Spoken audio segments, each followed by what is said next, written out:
ఇంతకుముందు మనం నేషనల్ హైవేలో ప్రయాణం చేసేటప్పుడు ఫాస్ట్‌ట్రాక్ ఏదైనా సమస్య వస్తే డబ్బులు కట్టేసి వెళ్తూ ఉంటాం. కానీ రీసెంట్‌గా నేషనల్ హైవే వాళ్ళు పూర్తిగా క్యాష్‌లెస్ చేసేసారు. అంటే డబ్బులకి అవకాశమే లేదు. డబ్బులు కడతామన్నా వాళ్ళు కట్టించుకోరు. ఖచ్చితంగా ప్రతి వాహనానికి, ప్రతి వెహికల్‌కి ఫాస్ట్‌ట్రాక్ అనేది ఖచ్చితంగా ఉండాల్సిందే. ఫాస్ట్‌ట్రాక్ లేనప్పుడు ఖచ్చితంగా మీరు ఫాస్ట్‌ట్రాక్ వేసుకొనే డబ్బులు కట్టాలి. లేదు ఇది అంటే అక్కడ కుదరదు. ఖచ్చితంగా డబ్బులైతే కడతామంటే కూడా కుదరదు. లేదంటే యూపీఐ అనే ఆప్షన్ ఉంటుంది. అంటే QR code, dynamic QR code ఉంటుంది. అక్కడ సిస్టమ్‌లో ఒక క్యూఆర్ కోడ్ జనరేట్ అవుతుంది.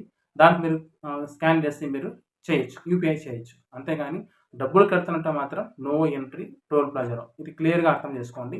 ఇది రీసెంట్‌గానే నేషనల్ హైవే వాళ్ళు ఈ సిస్టమ్ తీసుకొనొచ్చారు.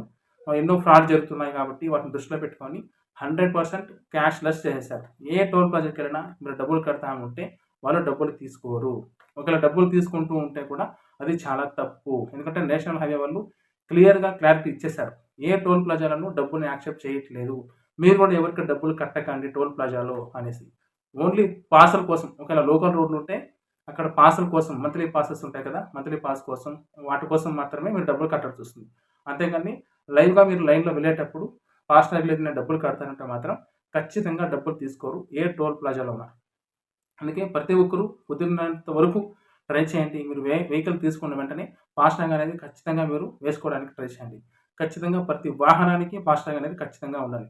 ఫాస్ట్‌ట్రాగ్ కూడా కొంచెం బాగా పనిచేసేది, మంచి బ్యాంక్ అది సెలెక్ట్ చేసుకొనివి తీసుకోండి. సో, మీకు దగ్గరలో తెలిసిన వాళ్ళ దగ్గర తీసుకుంటే ఇంకా బెటర్ అవుతుంది.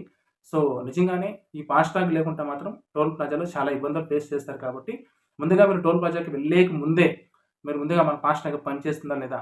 మన ఫాస్ట్‌ట్రాగ్‌లో డబ్బులు ఉన్నాయా లేదా? మన ఫాస్ట్‌ట్రాగ్‌లో రీచార్జ్ ఎంతుందో చెక్ చేసుకొని, డబ్బులు లేకుంటే ఒకేసారి ముందుగా రీచార్జ్ చేసుకొని, మీరు టోల్ గేట్‌లో ఎంట్రీ అవ్వండి. ఎందుకంటే టోల్ గేట్‌కెళ్ళిన తర్వాత కొన్ని బ్లాక్ లిస్ట్ చూపిస్తాయి. కొన్ని సర్వర్ సరిగ్గా పనిచేయవు. మనకి ఫాస్ట్‌ట్రాగ్ ఏసిన వ్యక్తి సరిగ్గా రెస్పాన్స్ అవ్వరు. ఇలాంటి కొన్ని కొన్ని సమస్యలు ఫేస్ చేస్తూ ఉంటాం. కానీ సో, ఆల్మోస్ట్ ఫాస్ట్‌ట్రాగ్ ఏసేవాళ్ళు ఆల్మోస్ట్ సపోర్ట్ చేస్తారు. కానీ ఖచ్చితంగా మీరు ముందు జాగ్రత్తగా మీరు వెహికల్ మీరు వెహికల్ జర్నీ స్టార్ట్ చేసే ముందే ఫాస్ట్‌ట్రాగ్‌లో బ్యాలెన్స్ ఎంతుంది? బ్యాలెన్స్ లేకుండా రీచార్జ్ చేసుకుందామా? మన ఫాస్ట్‌ట్రాగ్ పనిచేస్తుందా లేదా? అనే వివరాలు మొత్తం తెలుసుకున్న తర్వాతే మీరు టోల్‌లోకి ఎంట్రీ అవ్వడం స్టార్ట్ చేయండి. సో, కుదిరినంత వరకు మంచి ఫాస్ట్‌ట్రాగ్‌ని సెలెక్ట్ చేసుకొని మంచి ఫాస్ట్‌ట్రాగ్‌ని మీరు కార్‌కి అంటించుకోవచ్చు. కార్‌కే కాదు ఏ వెహికల్ అయినా సరే మంచి ఫాస్ట్‌ట్రాగ్‌ని యూజ్ చేయండి. ఖచ్చితంగా మీకు టోల్ గేట్‌లో అయితే క్యాష్ అయితే ఎంట్రీ లేదు. సో, ఈ వీడియో నచ్చితే లైక్ చేసి సపోర్ట్ చేయండి. మరిన్ని వీడియోలకు సపోర్ట్‌గా ఉంటుంది. Thank you.